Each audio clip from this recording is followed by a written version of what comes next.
standing still, had the whole world at our feet, watching seasons change. Our roads were lined with adventure, mountains in the way, couldn't keep us from the sea. Here we stand, open arms, this is home where we are, ever strong in the world that we made. I still hear you in the breeze, see your shadows in the trees, holding on, memories never change.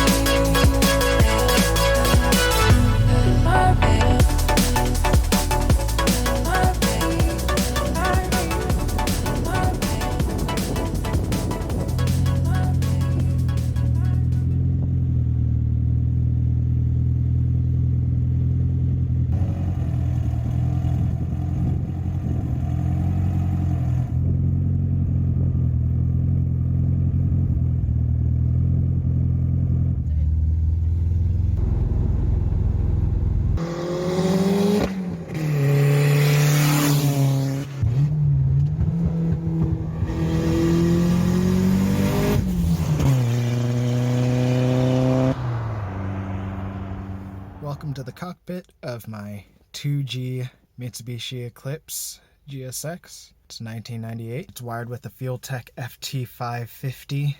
I used the universal A+B harness, and I've got the wideband nano. Jason Drew actually did me the favor of selling me this plate that he made for his notorious DSM. I currently don't have a backing plate here. You can see all the wiring mess back here because I'm honestly not done wiring, and I've been experimenting with the setup a bit. But yeah, I'm just sort of gonna show you what I have done thus far. Here's the engine bay. It's a little bit of a mess. It's not the cleanest bay you will have ever seen. I've got the IGN-1A coils. This one shows the most fading. You're supposed to hook them up with an RPM activated output. I initially missed that step, went back and corrected, but I still think they don't love the heat. This is just a little bit of loom that I figured may help protect the wires.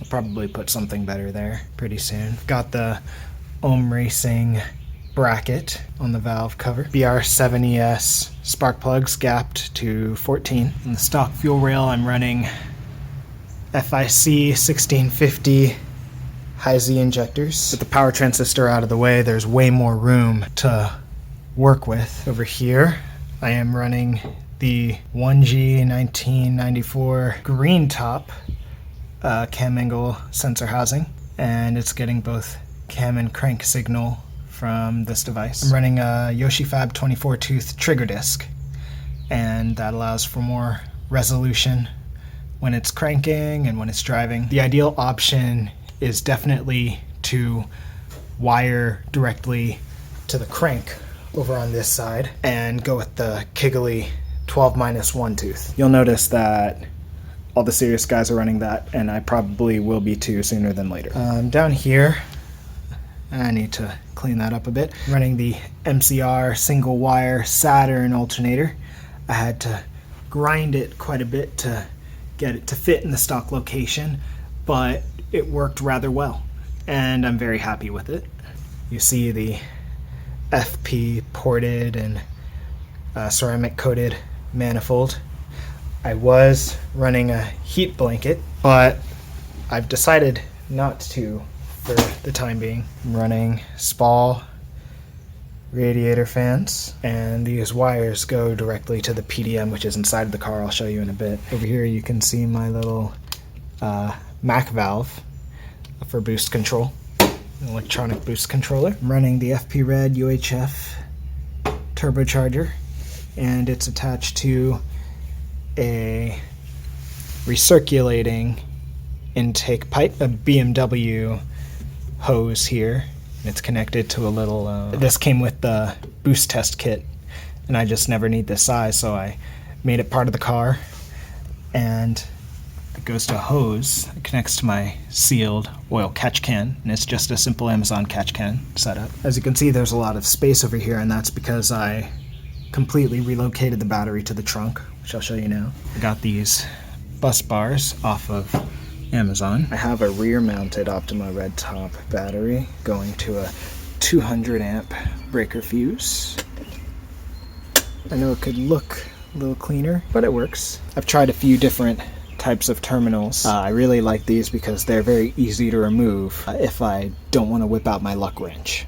So there's the inside of the car from the rear. Also, as you can see, I'm running 0 gauge wire under the rear seats, under the passenger side floor lining, and through the firewall to those bus bars that I showed you a bit ago.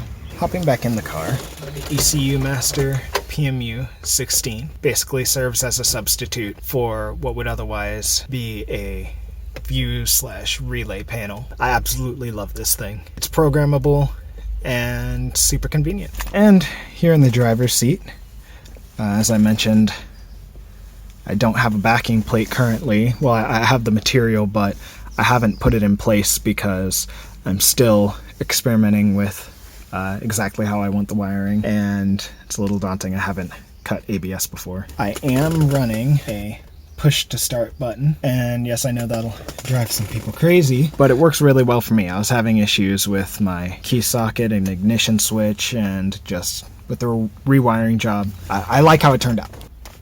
So the car is actually tuned on E85. My car seems to actually like it a lot. I was actually pretty nervous about switching to E85, but things actually went pretty smoothly. I have a Walbro 525 that I installed just a couple weeks ago, and it's doing great.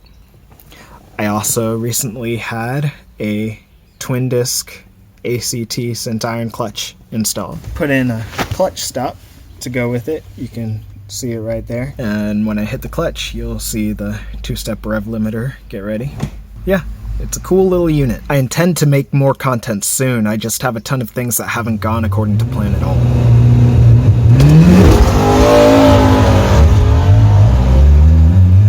That said, quite a few things have turned out rather well in the end, and so I'm thinking maybe I'll have something kind of great to show for it.